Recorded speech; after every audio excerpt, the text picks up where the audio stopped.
Rare Spirits Society. Welcome to Byron's living room. Well, thank you very much. You are our first guest, or first person Celebrity. celebrity to be in his living room, apart from Sir Byron and myself. Thank you so much for being here. Thank you, Sir Byron. Hey, Rockets. Sir Byron. It's a pleasure to have you here. Thank you very much for accepting this invitation. Guys, it's so good to be here. I really appreciate the invitation. Talk about rum, have a good time. So happy to be here. So let this be the first of many. For sure, my friend. Definitely.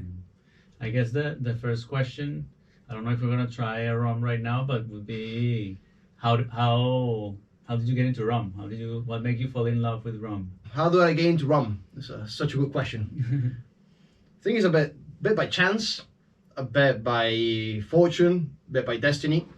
I remember visiting the Hacienda Santa Teresa when I was young. Obviously didn't go for the rum, but I went for summer camp. Okay. And when I stepped into the Hacienda, I'm talking about 9-10 years old, there was a stench, a smell in the atmosphere, and it just stuck with me. And it was the molasses brewing, and that smell sort of grew. And then back home, Dad used to like rum a lot, so I could see my dad enjoying rum as well. And long story short, living in the UK, I wanted to work with something that had to do with Venezuela whilst in Europe. And the best link I came across was representing Santa Teresa, selling bottle by bottle in the street, and that's how I got into it. When I started working first in 2004 and then back in 2011, I went to the Hacienda to get like proper training with master blenders and at the lab and understand how rum is actually made. And then there's an anecdote that I like to tell people when I'm doing tastings, because you tend to go for the smell and what does this smell like and what does it taste like. And it's like no wrong answers. You can really come up with anything that really pops to your mind. And then I ask the question, is anyone wearing any perfume? And, some people raise their hands and say, well, you can step out. And the reason is because when I was in Santa Teresa the first time around, it's like, very long hair, European style, wearing my perfume, feeling handsome and posh. And I went to the lab and I pick up the glass and I say, yeah, I couldn't tell shit, but yeah, I was like playing the part. And then the lady there, which was Sandra Rodriguez, she picked up my glass, did like this, smelled the stamp, and said, let this be the very last time you step into my lab wearing any perfume. And that stuck forever. So that's just one of the things that happened when I was there in the Hacienda learning about rum. That's awesome. I think I've been once, and I had an amazing time. And also the story that you always hear is the rugby story, the Alcatraz story. So obviously if you can enlighten us. Oh, right. I like this. I like the rum, but I also like what's behind it. I mean, part of the job is backwards. Part of the job is Thank you. talking about what's inside the bottle. But the part that I enjoy the most is telling about what's behind the label. Say Santa Teresa is a 200-year-old enterprise. So over the past 2 centuries, we have been through ups and downs of various sorts. I mean, just after the Hacienda was founded, independence war broke loose. And then we had almost like 100 years of civil war in Venezuela. So it's been very troublesome place.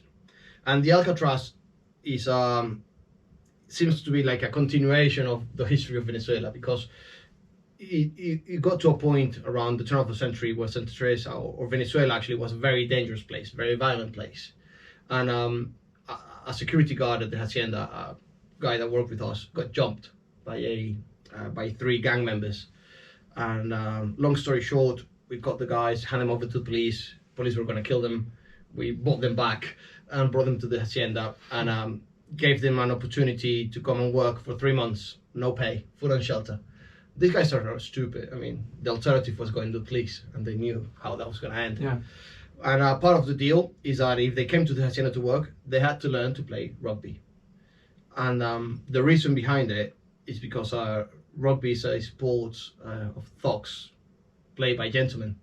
Okay. We already have the thugs, and we wanted to get the gentlemen out of them. And through the rugby oval, we taught them values like humility, discipline, respect. And Project Alcatraz has been going on for 20 years now. It started in 2003, so it's our 20-year anniversary.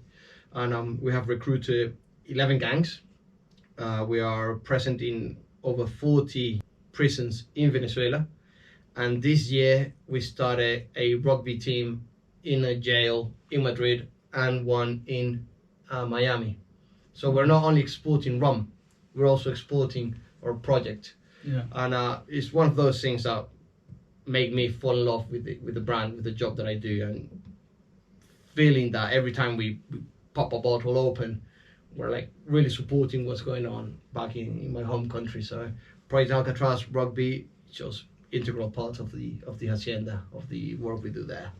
Yeah. And do you play rugby yourself?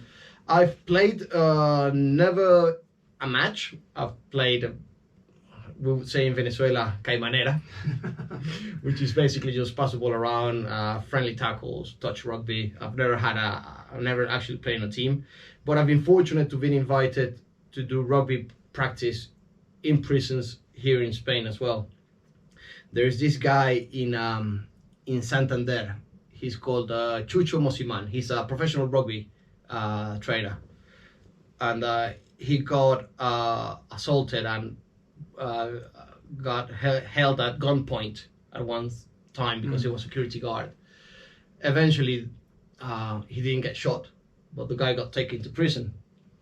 And Chucho took inspiration from the Espartanos team in Buenos Aires.